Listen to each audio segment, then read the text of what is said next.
All right, man. I gotta talk about this, man. I gotta talk about this. First of all, Sprite Cranberry. Would you like to Sprite Cranberry? As a straight man, we have to talk about Fat D right now, bro. So, basically, we're having a little bit of a month retrospective and how Fat D grew. But Fat D really did grow on me. And I'm not even gonna say pause, man. Fuck that. We're not saying pause, man. But honestly, we're gonna, you know what? First of all, I'm fucking out. Let me explain my relationship with Drake. God damn it. All right, pause that one. Easily. I'm sorry. I have to do that one. God damn it. I didn't want to, but I had to, bro. Drake fan, obviously. Like, I would not be making this video if I was not a huge Drake fan. I was fucking, since if you're reading this, I was kind of like a late Drake fan. You know, I went back, I threw it back, you know, and I listened to the cuts off of Take Care. Like, after if you're reading this, that's when I really got into Drake. And then, What a Time, basically, I was always tuned, bro. Checking everything, bro. Checking Instagram stories weren't around at that time, but I was checking. I had fucking post notifications, bro. I was fucking zooming for that bearded man. Yeah. So, yeah. And then obviously I listened to Take Care, Nothing Was the Same, fucking So Far Gone, Thank Me Later. And then obviously if you're re-listening, basically listen to every Drake album since. I loved every Drake album since. Drake couldn't do nothing wrong. Views, I love that shit. Even at like the stage of where I was a mega Drake fan, Drake could do nothing fucking wrong. When Joe Budden was dropping those diss tracks on Drake's head, dude, there was something about that. Like, dude, he was able to cultivate an audience there. And then you had where he was chasing the OVO goons with the rocks and shit, and you had like the CJ memes and shit. Like, dude, that was some funny shit. Damn, I don't have the Sprite Cranberry joke anymore. Fuck. To give you a scope, I loved Honestly Nevermind. Oh my god. Songs like Flights Booked. Oh, Jeezy. Oh my god, bro. That is oh man, that's a bot right there. And then Liability. You know what's crazy about Liability? It's a sub at ASAP. You know, he's talking about Rihanna throughout that whole song. You know what's crazy about that? The sub with ASAP is that he like pitched down the vocals. You know, he did the whole chop and screw shit, which has been like fucking ASAP's like, you know, bread and butter pretty much. You know, ASAP's from New York but pays like fucking homage to like Atlanta and Dirty South, so Houston and all that shit. I remember I was fucking drunk as fuck when that album came out. I was fucking, oh man, I was fucking, you know, I was busting, I was doing the two-step, I was doing that, all that shit, the right foot up, left foot down, you know, all that shit, man. But we were fucking zooming with that shit. And then Her Loss came out, even more so. Middle of the Ocean easily clears. That's when you're getting Drake at like his best. Bro. I mean, he literally has that one bar where he's talking about how your actions don't sync up, you know? Like you're dubbing a movie, bro. God damn, bro. So yeah, Her Loss, oh my god.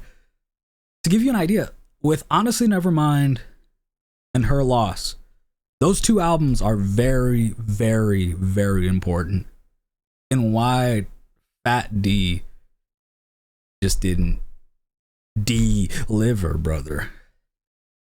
And it was because there's a common theme with those two albums, and that's that they're very concise, focused. For the most part, they tend to stick to like one sound all the way through. For the most part. I mean, you know, like Honestly Nevermind has like a fucking Jimmy Cooks, and then, you know, like, and then Her Loss kind of has like some R&B-ish, like you have Hours in Silence and shit like that. For the most part, they're very concise. They're mostly concise. They're like 13, 14 songs. The other one, Her Loss, is like 16, right?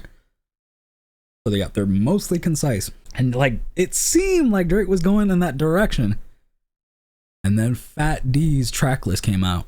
At first, I couldn't tell it was 26. I was a little skeptical, and honestly, what I should have done, the smart thing would have been to like lower my expectations, because obviously, when you're dealing about 20 plus songs, not all of them are gonna hit. And honestly, I should have done that. Honestly, fine, bro. I should have done that, but I didn't. I went out, I was like, oh, this shit's gonna be flames. I heard 8 a.m. in Charlotte. I heard fucking Slime You Out. I was ready for the 26 songs, right? Let me see. Is it 26? Let me double check. Let me not. 23 songs, okay. I was lying on the boy, man. I'm putting dirt on that man name, the boy's name, bro. That's when I was like, oh, fuck. I should have known, like I said, I should have. I went into it. And at first listen, I was okay. Her loss, honestly, never mind, being so fucking concise that it fucked me up. And then with the marketing of the, oh, this is for the people that missed the old Drake. Oh, they missed our old Drake. Don't send me. Like, quoting that shit, he never references like his old shit. Like, he never makes sequels to his old shit. He never like references old shit.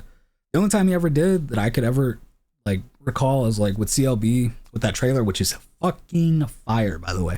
I love that trailer. That trailer is literally the song that is playing in that trailer. That's my fucking ringtone currently. I didn't interpret that as like him going to his old shit. It was more so like just showing you like the scope.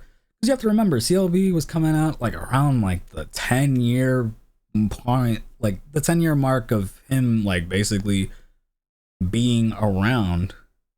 Because like that trailer came out in 2019. He officially came out in the game 2009. So it was like for me, I just always saw that as like oh, this is like the 10 years throughout my career that you guys have been on, up until like my most recent was like, you know, Dark Lane demos. So I never took it as him like, oh, I'm going back to my old shit. It's more so just like, look at me, all the points of like music that I've given you throughout these 10 years. And look, we're starting anew with this one. Yeah, other than that, Drake has never done something where he's like referencing his old work as like, you know, like it's like a crutch, as like a marketing tool, like in terms of like his, like, you know, basically saying that this album is gonna sound like those albums. I was the one holding out. I was like, oh, he's gonna come back different, especially with this one. This one was like one that I was like, oh my god, I feel like something about the vibe of this album was like so fucking different. I was like, oh, this is gonna be the one. And Yachty fucked it up even more by saying that this was gonna be like his most controversial fucking verses. Like, dude, what the fuck? I was like Joe Budden. I was like, for real. I was like, what the fuck is this controversial bars and shit that he's saying that is gonna be like some of the best verses that he's ever heard and shit? Like, I didn't hear none of that. Even with 8 a.m. in Charlotte, you have like the Yugoslavian and the Czechoslovakian and like, honestly, yeah, like you have a lot of good bars, bro. But like, yeah, I mean, it was nothing. Drake, in terms of AM PM tracks, has definitely done way better. I think for me, my favorite will always be probably 5 a.m. or 6 p.m. Everyone likes Do Not Disturb. The only reason why I don't like Do Not Disturb, Drake has a monotone voice. He's kind of like Guru with that shit. Do Not Disturb, I was gonna call it 7 a.m. in Germany. That's technically a timestamp track. But I don't like that one because of his delivery. That's a very hard song to listen to because it's like he's almost talking like Kanye. He's almost rapping like Kanye when he was spinning through the wire. I was seeing everyone was saying that Drake wasn't progressing, and honestly, I have to agree. Drake has not been progressing. I think there was progression in like Thank Me Later, Take Care, Nothing Was the Same, and then If You're Reading This. But after If You're Reading This, it's like almost like that Idris clip where it's like the worse we do, the more money we make. I'm shooting blanks here. I'm just shooting, you know, I'm just blasting right now, bro. But I think Drake was trying to create a classic with Nothing Was the Same, and honestly, he got damn near close. He loses to Macklemore, and Macklemore hits fucking Kendrick being like, oh bro, I'm so fucking sorry. You should have fucking won that easily. Like, this was yours. I don't understand why the fuck they gave it to me. Like, I'm so fucking sorry. Macklemore hit Kendrick with that shit. But he didn't look at Drake for that when Drake was also up for contention for the Rap Grammy of 2013.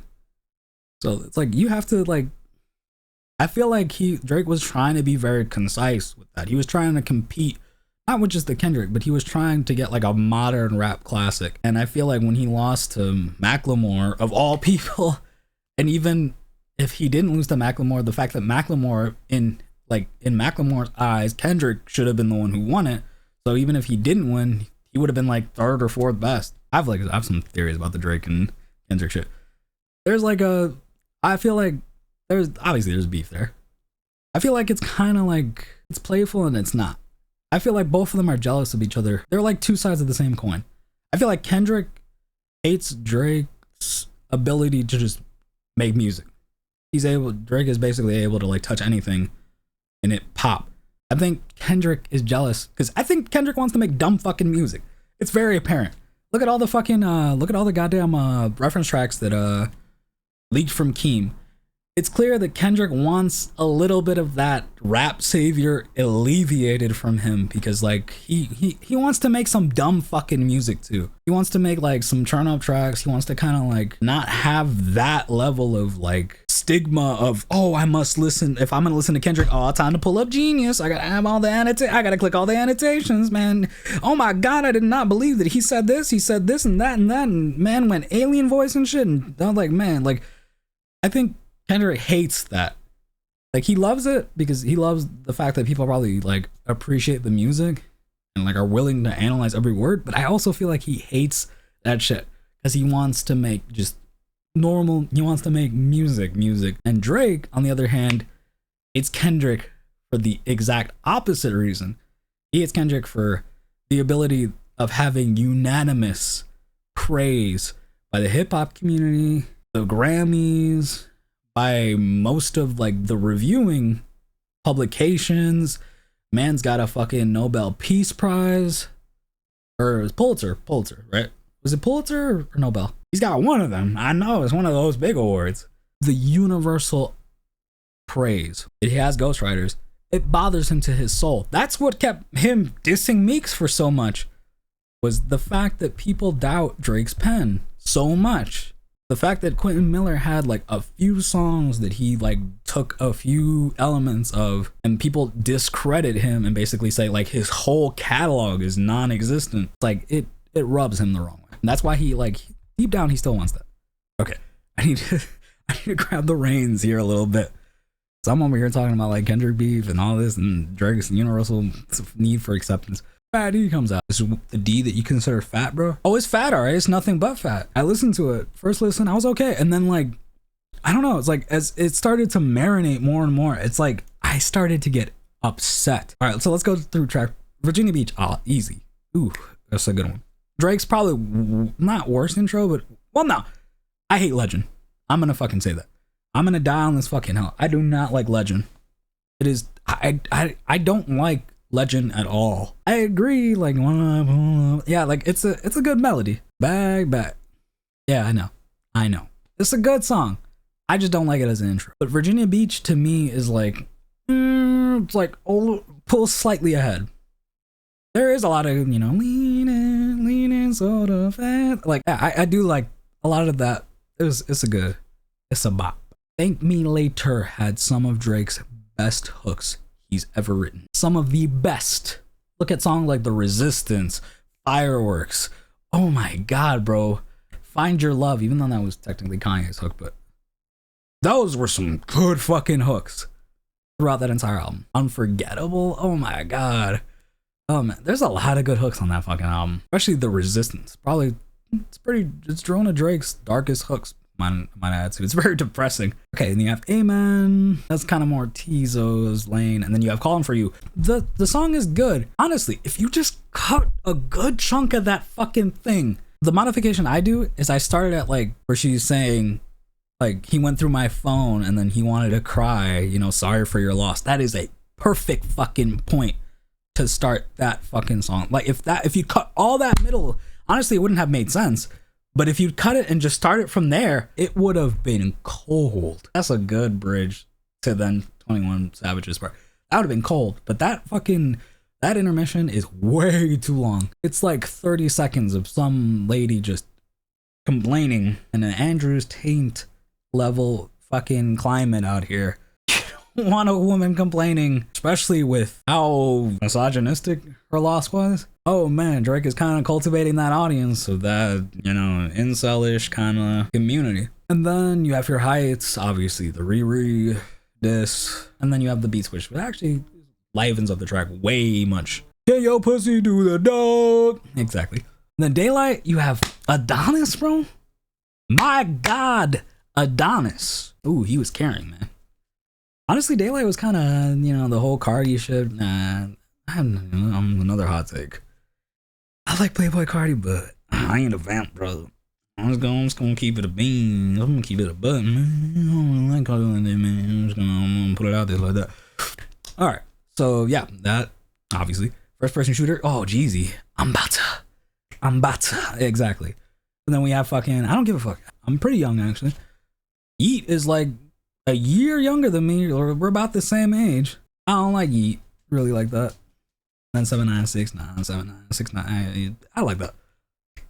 Dogs will be dogs. Exactly. And Slide Me Out, easy. SZA, oh my god, anything SZA's on. SOS, classic. Bahamas Promises, hey, no, I'm sorry. That's a no. Tried Our Best, yeah, Fantan. I'm with Fantan on that one. That is the top 10 Drake song. Screw the World, interlude, obviously. So, and Drew Picasso. Song grew on me. Song really did grow on me. I didn't like it at first because it's like, I don't know, it's a very, very slow tempo. Like the pops and shit kind of annoyed. It's a small nitpick, but they kind of annoy me. It sounds like water and shit, but it grew on me. And then, especially when that towards the tail end, that last like minute or so, that's when the song heats up for me. Where he's talking about how the girl plays R. Kelly in the whip. I don't judge you. Yeah, exactly. That shit. Then Members Only, Gangi. I'm sorry, bro. That one's not with the Gangi. What Pluto do? Obviously, everyone kind of pointed that one out. It's Missing Future. How can you have a song called Pluto and not have Pluto on it? That's crazy, but it's still good. I like Drake's flow on that one. That one's very infectious. All the Parties. Yeah, I do like it. The beat is good, but then it like the initial beat is really good, but then the beat deteriorates. It kind of like fades out, and it's good. And then Chief Keef only gets the hook, and then Drake basically deads him after that. Like, damn, bro, like give Sosa a little bit of something, let him eat, man. He's got that lean gut, so maybe putting him on a diet was a good thing, bro. Then you have 8 AM Charlotte. Oh, flames. One of the tracks I really go back to. BBL Love, actually pretty funny. That's a good one. It's Drake really just like doing some dumb shit. Gently, oh man, gently throw that one in the trash. Not just slam it in the trash, bro. I'm sorry. Bad Bunny could not save that fucking track to save his life. He was trying to save his life because he wanted that money. And then you have Rich Baby Daddy. Oh man, you know, shake that ass for Drake. Oh, shake that ass for me. And that shit is, I even do all that, and I still want to do all that because that shit. Oh, I'd shake it for SZA, not for Sexy Red though. I mean, I don't know, let's keep it a boom, bro. That song is pretty good until the beat switch, and then the whole coming with my senses. Oh man, it was a nice upbeat track, and you had to slow it down, bro. Why? Unnecessary beat switch. All right, and then you have Another Late Night. Jeezy. Oh man, I love that. I actually really like that song. Like he was like, what are you doing, bro? What are you doing, man? Why are you saying all that shit? Like fucking cut off. What the fuck is this mafia shit about cutting someone's fingers off and sending it to their mama? Like, damn, bro. You want to dispel some rumors, some R. Kelly-esque rumors. First of all, either don't address them or at least come a little bit more correct. Don't be like, I'm gonna fuck you up. What did they say? The loudest in the room? Like, yeah, that doesn't make you look good. That makes you look terrible. And then you have Away From Home. Oh man, I could tell you this right now. Just like Chicago Freestyle probably has one of Drake's most infectious flows. Like, boy, oh boy, that fucking, he was flowing on that track. Like, and like, honestly, like that, the beat, cause I'm gonna get canceled, bro. I fucking hate Benny X. I'm sorry. I just don't like his production. It's like, at least his usual beats. This one is okay. I just don't like his Yeet beats because like it's nothing but distortion and then fucking piano keys and shit and synths going all over the place. It's too much. It's like, bro, I like piano beats. I'm usually somebody who loves pianos and synths. You making me hate synths. I'm a fucking synth whore. And then polar opposites. Oh my god. Once I started listening to the lyrics, man, oh my god. Thinking of somebody who has dated a girl that was bipolar. Man, it's been like 4 years. I still don't know what happened to that relationship. I got blocked off everything. Like I hit her with like a dummy account. I was like, hey, I'm so sorry, man. Cause she has me blocked off everything. And then like, you know, she kind of like was kind of taking my apology. And then I was like, like for real though, what did I do? And as soon as I said that, I got blocked. I was like, damn. I was like, that relationship is an enigma. I had known nothing about that, but yeah, somebody who's dated someone who's bipolar. That's a good song. And then yeah. So at first, I pretty much hated majority of these songs. I didn't hate them. I was just very lukewarm to kind of disfavored. But looking at the track list, like honestly, it grew on me enough to where like, yeah, I would say like aside from like 2 songs mostly, I actually really like them. I just don't like Bahamas Trip and Gently. Every other song I could actually listen to, and like I don't even like the like maybe 3. I don't give a fuck, maybe 2. But I love that intro. That intro is like, man, that intro is like very late registration level, very jazzy, like like that's why I was like, holy shit. Like honestly, what would have made that is if they'd continued that sample and made it that style. I mean, Yeet probably would have fucking Yeet wouldn't have survived on that track at all, but it would have been an interesting subversion of expectations. And then we get the usual Benny X as soon. Oh, man, I'm telling you, bro. I'm gonna get. I don't like Benny X. I'm sorry. Maybe I'm just a old man yelling at the clouds, bro. But yeah, Benny X is Benny X is Benny X. So that's been my relationship with Fat D and Drake for the most part. Like I'm hopeful for the next album. Like honestly, but like I remember I DM'd him. Oh, he'll probably never see it. I gave him praise for Honestly Nevermind.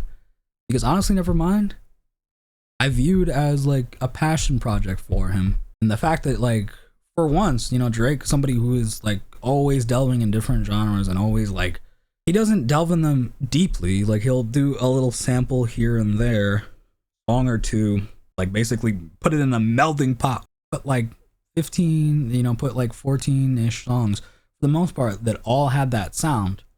The only outlier being Jimmy Cooks. I had to give him praise for that because it was like, you know, even if the music wasn't completely 100% like, oh, like classic material, like I had to give him praise for at least showing that he can make focused albums and that it was something that he wanted to do. And that's why like I'm hopeful for the next one.